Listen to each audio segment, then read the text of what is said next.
Assalamualaikum warahmatullahi wabarakatuh. Halo pemirsa cerita inspiratif dimanapun Anda berada. Salam sejahtera untuk kita semuanya. Semoga kita semua dalam keadaan sehat dan tetap dalam lindungannya. Kembali lagi dengan kami di channel Cerita Inspiratif, di mana kita akan berbagi kisah-kisah inspiratif penuh makna untuk Anda simak.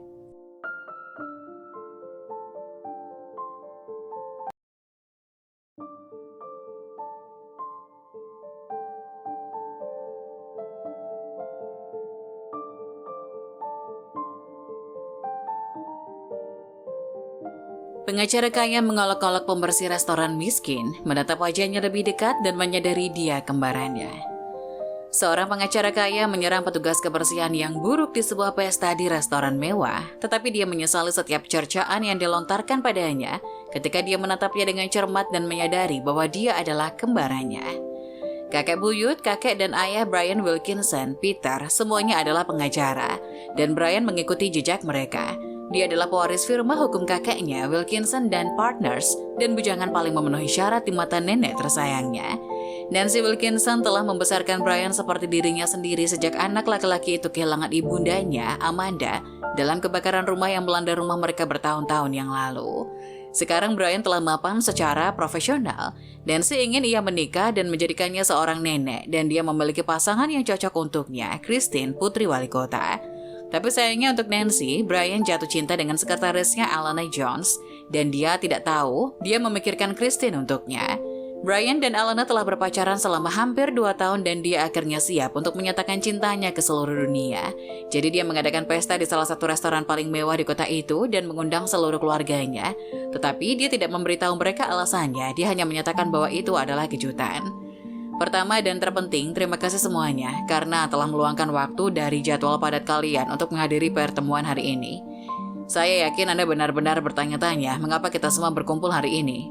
Ladies and gentlemen, izinkan saya bersulang untuk gadis yang paling saya cintai karena dengan senang hati saya mengumumkan hari ini bahwa saya, Brian Wilkinson, jatuh cinta dengan pacar saya Alana dan ingin menghabiskan sisa hidup saya bersamanya. Saat Brian mengatakan itu, wajah Nancy memerah marah karena marah dan dia menatap Alana. Sementara itu Brian mendekati Alana berlutut dan mengeluarkan sebuah kotak berisi cincin berlian yang sangat indah dari sakunya. "Maukah kau menikah denganku, Alana?" dia bertanya. Alana mengangguk, matanya berkaca-kaca. Pada titik ini seluruh ruangan dipenuhi dengan tepuk tangan dan siulan. Tetapi Christine yang kebetulan juga ada di sana keluar dari pesta dengan marah. Dia sangat marah dengan Nancy dan mengutuknya saat dia pergi. Darah Nancy juga mendidih. Dia tidak tahan membayangkan cucunya menikahi sekretarisnya yang sama sekali tidak sesuai dengan standar mereka. Diliputi amarah, Nancy menyambar gelas anggur dari mejanya dan melemparkannya ke wajah Alana. Melemparkan gelas itu dan menyebabkan pecah berkeping-keping. Pesta sudah berakhir, tidak akan ada pernikahan. Wanita ini tidak pantas untuk cucuku. Semuanya terkesiap besar terdengar di aula. Dan Brian menatap tajam padanya. "Apa yang kau lakukan, Nek? Apa kau gila? Semua orang menatap kami." "Aku sudah gila. Brian, apakah kamu pikir kamu bisa membawa kotoran luar ke rumah kita? Dan aku akan mendukungnya." Dia membalas dengan keras. "Tapi Nek," sebelum Brian bisa menyelesaikan, ayahnya memotong. "Semuanya, saya minta maaf atas apa yang terjadi. Saya akan sangat menghargai jika Anda bisa memberi kami privasi, tolong." Dia menunjuk ke arah pintu keluar dan mulai mengantar para tamu keluar. Setelah semua orang pergi, Peter mendekati Nancy dan menyuruhnya untuk tenang. "Bu, ada apa denganmu? Apa salahnya Alana dan Brian menikah? Mereka bukan anak-anak lagi. Mereka berhak memutuskan sendiri." "Oh, tentu saja, kamu akan mendukung mereka. Lagi pula, kamu melakukan hal yang sama beberapa tahun yang lalu. Kamu membawa seorang pelayan ke rumah dan menjadikannya menantu perempuanku. Dan putramu sekarang melakukan hal yang sama, membawa sekretaris kelas bawahnya. Ibu, aku harusnya tidak dipaksa untuk mengajarimu bagaimana kamu harus berbicara. Hati-hati dengan apa yang kamu katakan." Peter meninggikan suaranya. Tapi Nancy menolak untuk tenang dan terus mengomel pada Peter. Sementara itu, Alana memanggil petugas kebersihan untuk memastikan tidak ada yang terluka akibat pecahan kaca yang berserakan di mana-mana. Petugas kebersihan segera datang dan memulai membersihkan pecahan kaca. Dia melihat beberapa pecahan kaca jatuh di dekat kaki Brian dan memintanya untuk pindah. Tapi kata-kata Nancy telah membuat Brian sangat marah sehingga dia melampiaskan rasa frustasinya padanya. "Pergi. Apakah kamu pikir kamu bisa menyuruhku bergeser? Mengapa semua orang mencoba mengendalikan hidupku hari ini? Bau sekali berada di tempat ini." Saya minta maaf, Tuan. Aku hanya," kata wanita itu pelan, kepalanya menunduk. "Kamu hanya apa? Dan kenapa kamu tidak bisa menatap mata seseorang ketika bicara? Apakah kamu terlalu malu untuk menunjukkan wajahmu? Apakah kamu tidak punya sopan santun? Maafkan saya, Tuan. Saya tidak bisa menunjukkan wajah saya. Saya minta maaf untuk itu. Saya hanya ingin melakukan pekerjaan saya. Tolong biarkan saya melakukannya. Ibu saya sakit. Saya butuh uang untuk perawatannya. Apa? Kamu pikir ini lucu? Aku ingin melihat wajahmu sekarang. Ayo cepat. Perintahnya. Dengan air matanya, wanita itu mengangkat kepalanya dan menggerakkan rambutnya yang tidak rapi untuk menunjukkan wajahnya. Tuhan, ini tidak mungkin. Brian mundur selangkah. Kaget saat melihat wajah wanita itu dari dekat. Dia melihat bekas luka bakar besar di pipi kanannya dan dia adalah kembarannya. Charlotte, apakah itu kamu? Kamu masih hidup? Kakak Peter dan Brian serta George sama-sama tercengang dan mereka tidak tahu bagaimana harus bereaksi. Wanita itu tidak hanya mirip Brian, tetapi sangat mirip dengan mendiang saudara perempuannya Brian, Charlotte. Maafkan saya. Iya Brian, ini aku Charlotte, aku masih hidup. Semua berkat ibu angkatku yang membesarkanku, tidak seperti nenek manis kami yang meninggalkanku di rumah sakit sampai mati sendirian. Kata wanita itu mulai menangis. Saat aku melihatmu dan ayah di sini, aku ingin bertemu denganmu dan memelukmu. Tapi aku tidak bisa mengumpulkan keberanian. Aku tidak pernah bisa membawa diriku untuk bertemu keluargaku lagi setelah apa yang nenek lakukan padaku.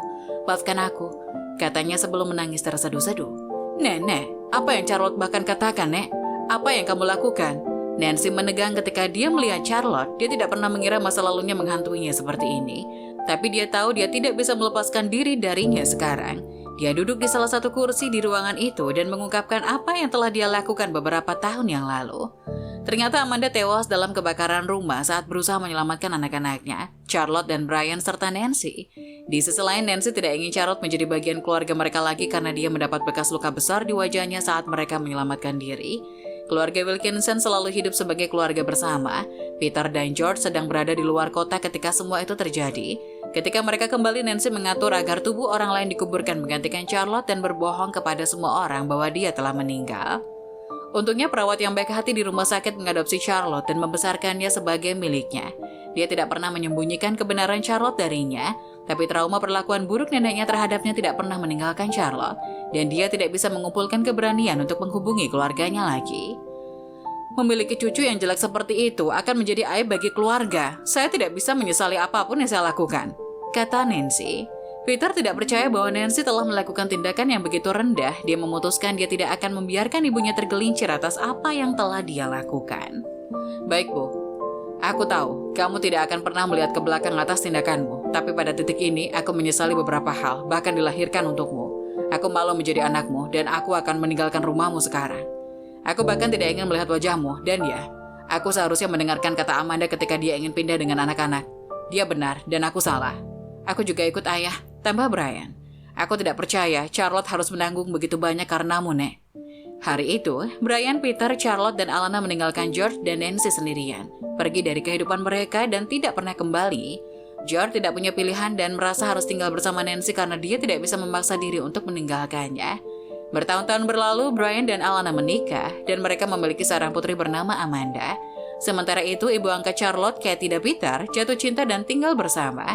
Ketika Nancy sekarat dan ingin melihat keluarganya untuk terakhir kalinya, mereka semua mendapat kabar dari George, tapi tidak ada yang pernah kembali kepada mereka. Apa yang bisa kita pelajari dari cerita ini? Jika Anda melakukan kesalahan, pada akhirnya Anda akan membayarnya. Perbuatan mengerikan Nancy yang merampas cucunya dari keluarganya menyusulnya, dan dia dibuang dari kehidupan mereka selamanya. Bersikap baik kepada semua orang, meskipun Brian mengecam Charlotte karena dia marah pada Nancy, dia seharusnya tidak melakukan itu.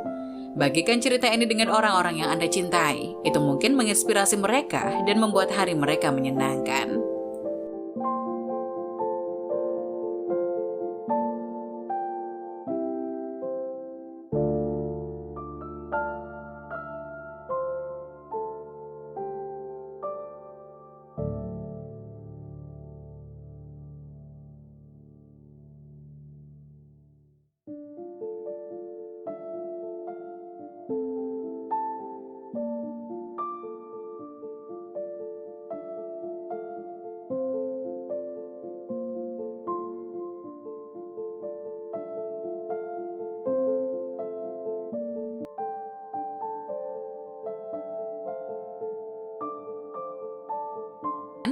Jangan lupa tulis pendapat kalian di kolom komentar ya.